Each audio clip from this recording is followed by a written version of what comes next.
सुल्तान Ruknuddin बेबर्स episode number 6। Ruknuddin बेबर्स के 5वें episode में आपने देखा कि कैसे बेबर्स ने शाम और फ़लस्तीन के सरजमीन से बचे कुचे मंगोलों का सफाया किया, और जब उन्हें मिस्र का सुल्तान बना दिया गया तो इन्होंने शाम और फ़लस्तीन को अपने मुमलिकत में मिलाकर हलाकू खान के खिलाफ अपनी सल्तनत को मजबूत किया।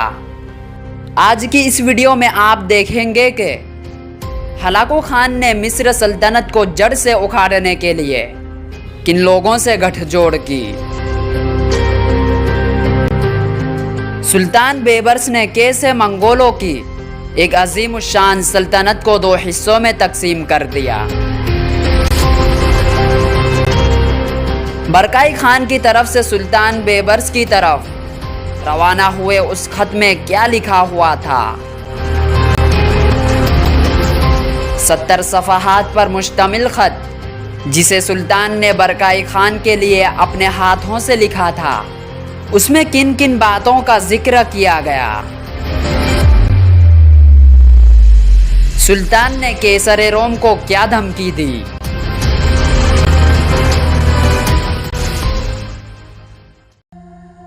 सुल्तान रुकनुद्दीन बेबर्स मंगोलों के खिलाफ जंग की तैयारियों में मसरूफ़ थे, तो दूसरी जानिब हलाकू खान भी अपने आबाई वतन सहराए गोबी से लौट आया था, और अब वो मुसलमानों से अपने सालार की शिकस्त का बदला लेने के मुताल्लिक सोचने लगा था।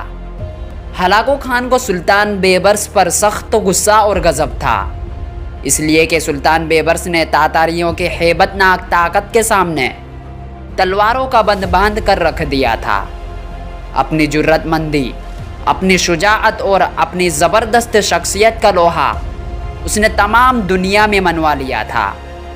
अब सुल्तान बेबर्स ही की वजह से आलम इस्लाम में मिस्र और शाम की मुमलिकत को मरकज़ी अहमियत हासिल हो गई थी।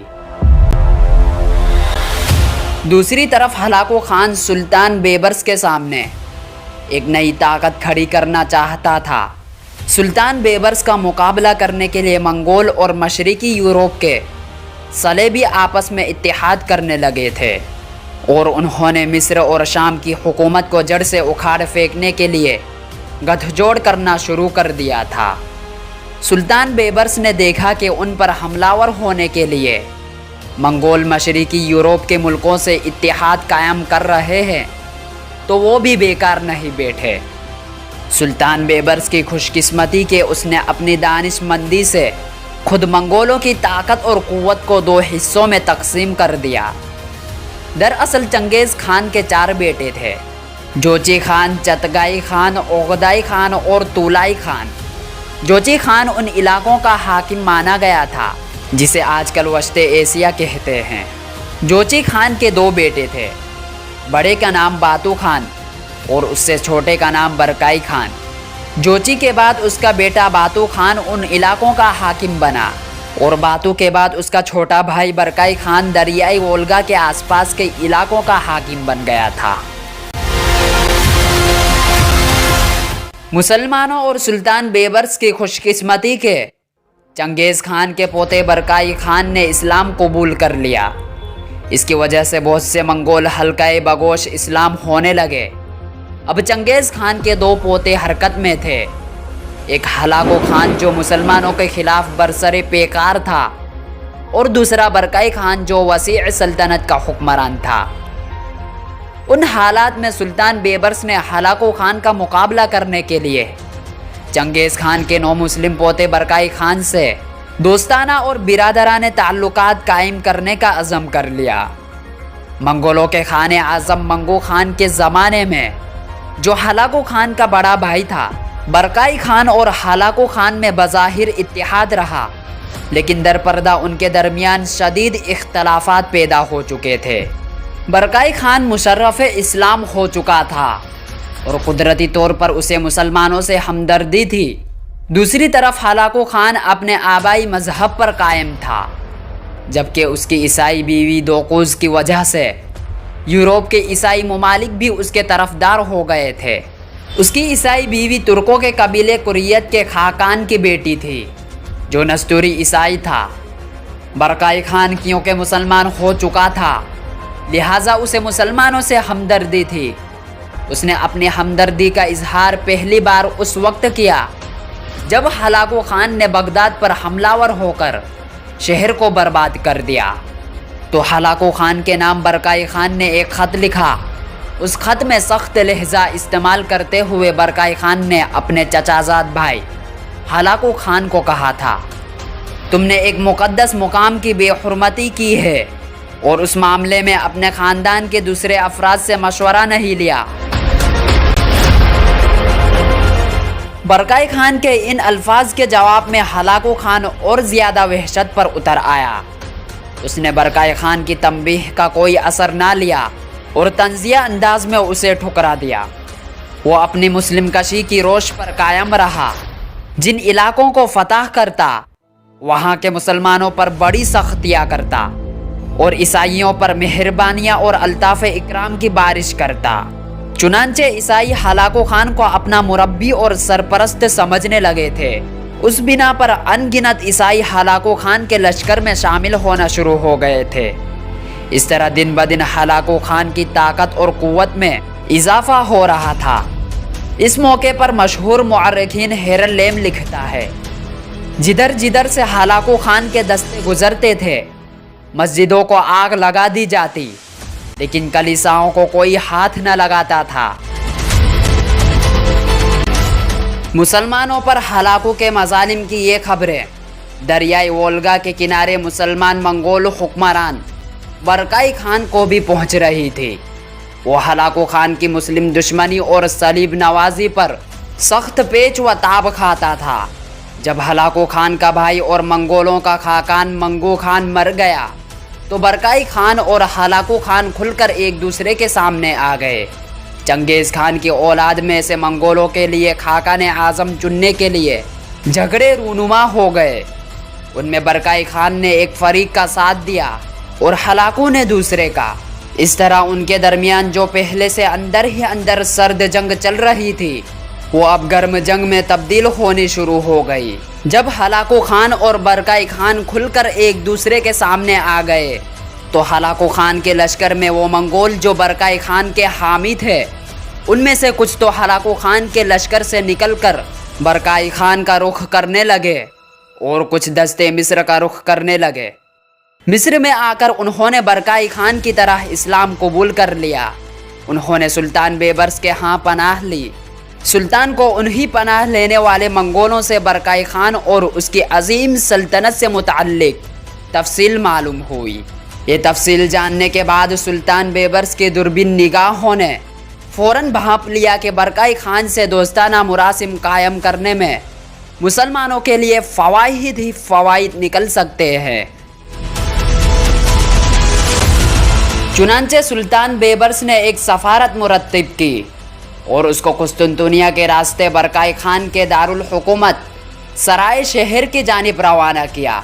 بدقسمتی سے اس سفارت کو قسطنطنیہ کے شہنشاہ نے ہلاکو خان کی خوشنودی کی خاطر راستے ہی میں روک لیا، اس لیے کہ عیسائی دنیا اس وقت ہلاکو کا ساتھ دے رہی تھی۔ سلطان بیبرس کی خوش قسمتی کے انہی دنوں برقائی خان کی جانب سے ایک وفد قاہرہ پہنچا۔ یہ وفد سلطان بیبرس کی خدمت میں حاضر ہوا اور برقائی خان کی طرف سے ایک خط سلطان بیبرس کو پیش کیا گیا۔ اس خط میں برقائی خان نے عین جالوت کے مقام پر ہلاکو خان کو شکست دینے پر سلطان بیبرس کو مبارکبادی دی تھی۔ اس وفد کے ارکان نے ایک تحریری خط بھی جو برقائی خان کی طرف سے تھا سلطان بیبرس کے حوالے کیا۔ اس خط میں برقائی خان نے لکھا تھا، ہم مسلمان ہیں اور ہم اپنے غیر مسلم رشتہ دار ہلاکو سے لڑ رہے ہیں، اس لیے مصر کے سلطان کو چاہیے کہ وہ دریائے فرات کی وادی میں ہلاکو خان کے مقبوضہ جہت پر چڑھائی کر دے۔ سلطان بیبرس کے لیے چنگیز خان کے مسلمان پوتے برقائی خان کے طرف سے یہ ایک نہایت خوش آئین پیغام تھا۔ برقائی خان کے پیغام سے سلطان بیبرس سمجھ گیا تھا کہ منگولوں کے خلاف سب سے طاقتور حلیف جو اسے مل سکتے ہیں وہ خود منگول ہی ہے۔ چنانچہ اس نے مسلمان ہونے والے منگول برقائی خان کے مشیروں کا पुरतपाक अंदाज में खैर मकदम किया। बरकाई खान के सफ़ीरों को सुल्तान ने बेशबहा खिलातों और आला दर्जे के तहाइफ से नवाजा और मिस्र में उसने अपने नाम के खुतबे के साथ बरकाई खान का नाम भी शामिल किया। उसके अलावा सुल्तान बेबर्स ने बरकाई खान के नाम एक तवील ख़त लिखा। कहा जाता है कि ये ख़त 70 सफ़हात पर मुश्तमिल था और सुल्तान ने उसको अपने हाथ से लिखा था। उस ख़त में सुल्तान ने जिहाद से मुताल्लिक़ कुरान मुक़द्दस की मुख्तलिफ़ आयत के हवाले भी दिए थे और हुज़ूर पाक सल्लल्लाहु अलैहि वसल्लम की हदीस मुबारक भी रकम की थी।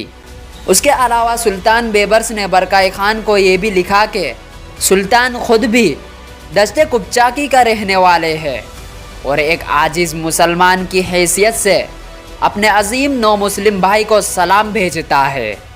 अपने ख़त में सुल्तान ने ये भी लिखा कि उसके लिए सबसे बड़ी पुरमसरत बात है कि अजीम बरकाई खान अपने चचाजाद भाई हलाकू खान की सरगर्मियों को नफ़रत की निगाह से देखता है।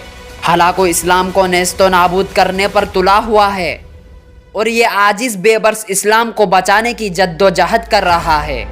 उसने खिलाफत को मिस्र में बहाल कर दिया और अब वो हलाकू खान के खिलाफ जिहाद की तैयारियों में मसरूफ़ है। सुल्तान ने यह भी लिखा कि ये आजिज़ अपने भाई बरकाई खान को ये इत्तला देने में भी मुसर्रत महसूस करता है कि काहिरा के जामे मस्जिद में अब्बासी खलीफा और मेरे नाम के साथ बरकाई खान का नाम भी खुतबे में पढ़ा गया है।